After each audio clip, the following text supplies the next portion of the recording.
Hey guys, I'm back about the P-shot.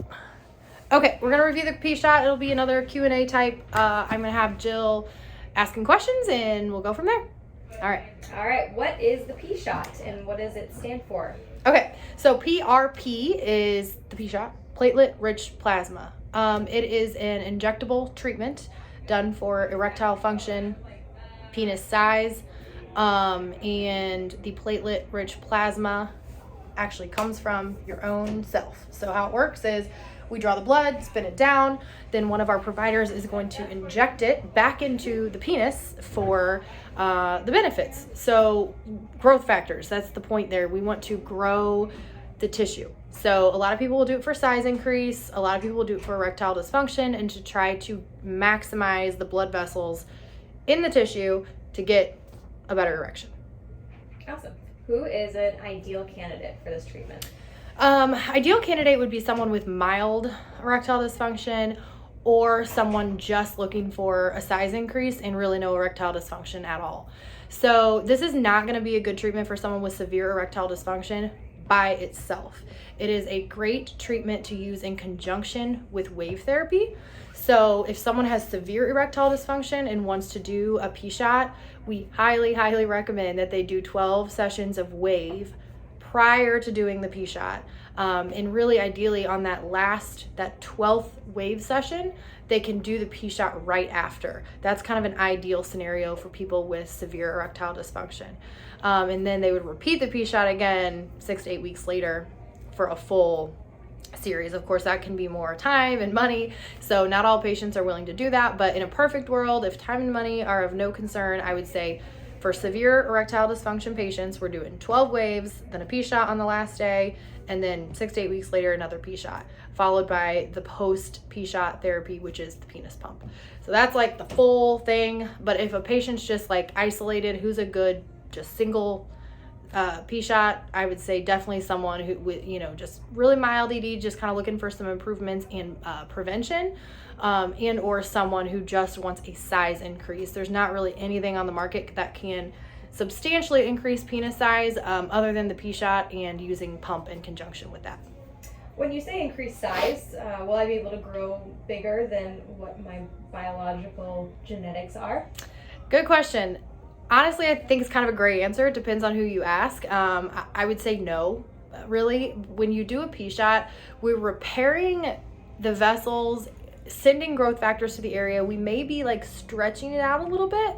So over time, men are going to notice penile atrophy. They don't really necessarily notice in one swoop because it takes years and years, but when you have erections that are just less firm over time, you will get a little bit of a size decrease. When you do the P-shot, specifically followed by the pump, we're maximizing the growth factors to the area and we're forcing the blood there kind of to stretch it out. So will some people say they think their penis is bigger after a couple P-shots and using the pump than it ever was? Maybe, but most likely it's the fact that it has atrophied a little bit and it's back to its original size when the person was at their prime of their health and their youth. After the treatment, when can I resume sexual activity? Right away. You can actually resume sexual activity right away after wave or P-shot. I actually meant to say that in the wave video. So after P-shot, you can just go home and have sex if you want to. The downside to that is, one, they will have a lidocaine block, which I'll get into, so they may not want to. And two, they might be bruised from the actual injections. There's about 5 injection spots the providers try to get the PRP into during the treatment, during the procedure.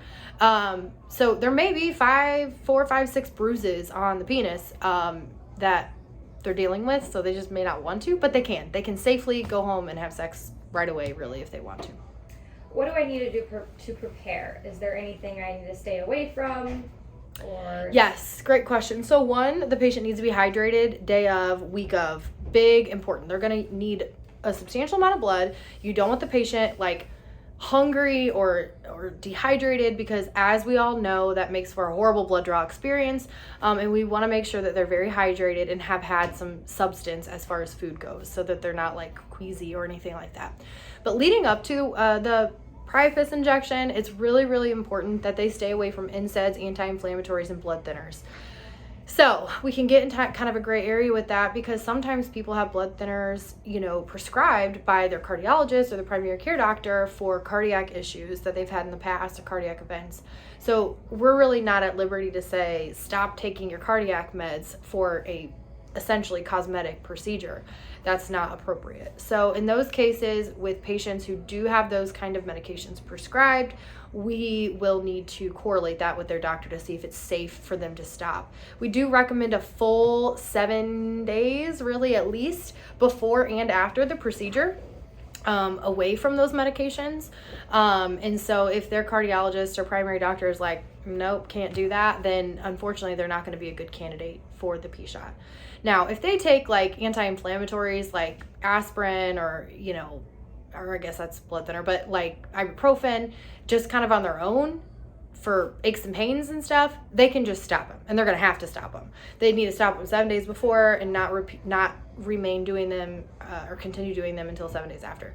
The reason for that is because we rely on the immune response to send inflammatory response to that area. So we're basically creating a trauma, we're inputting growth factors, and we are relying on the body to then send the proper signals to that area to heal and to grow and to repair.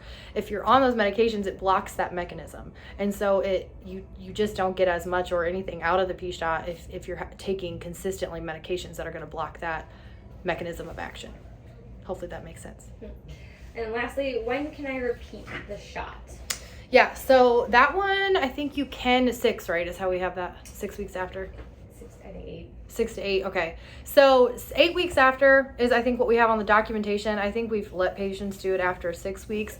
The thing is, you just don't want to do it right after. So if a patient does a P-shot and then they want to do another one next week to like get bigger size, it's like the first one hasn't even run its course, right? The body's healing response takes time. Just like if you get sore in the gym and then you're, stretching and doing heat and ice and sauna, you're not just going to be better the next day. Your body takes time to heal and to get the results that we're looking for. So I would say 8 weeks is like a full, your body is healed, you're ready to do something else if you want to.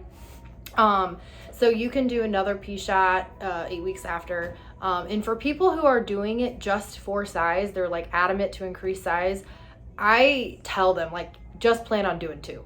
Do 2 of them. It's going to be substantially better for your outcomes. Anyone who really can afford to do 2, I just have them do 2 because it's a lot better outcomes that way.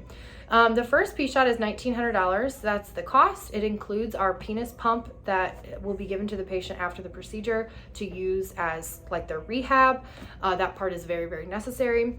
If they do any more, currently at this moment in time in December 2023, the second P-shot is $1,000. So it's substantially discounted. It's a good incentive for them to get more, and that's something they can really, like, every 8 weeks they can get one if they really want to. As long as they're still working and they're not bothered or getting scar tissue, there's really no reason for the patient can't get more P-shots. Other than that, as far as repeats, I would say yearly to kind of keep up with it as maintenance is an appropriate recommendation. If the patient gets a P-shot and then continues to use their pump weekly, as they should, they use it daily right after the procedure, and then they go down to 2, 3, 4 times a week for maintenance. If they are using their pump consistently, they may be able just to maintain the benefit as long as they've maintained their health. But I have found a lot of patients that do get great benefit from the P-shot like to do them again, and that's totally fine. It's a great recommendation, actually. One more, actually. Does it hurt? So, I would say it depends on the person. If you got someone who's pretty tough, then no. We do start with a lidocaine block. So that will be like at the top of their pelvis, basically. So it's not on the penis. It's before that to block the nerves. So if the lidocaine block takes appropriately, usually the injections into the penis don't bother the patient at all, other than maybe mentally. But physically, it shouldn't hurt as long as the lidocaine block takes appropriately. Is that everything? Yeah. Okay. All right. Bye.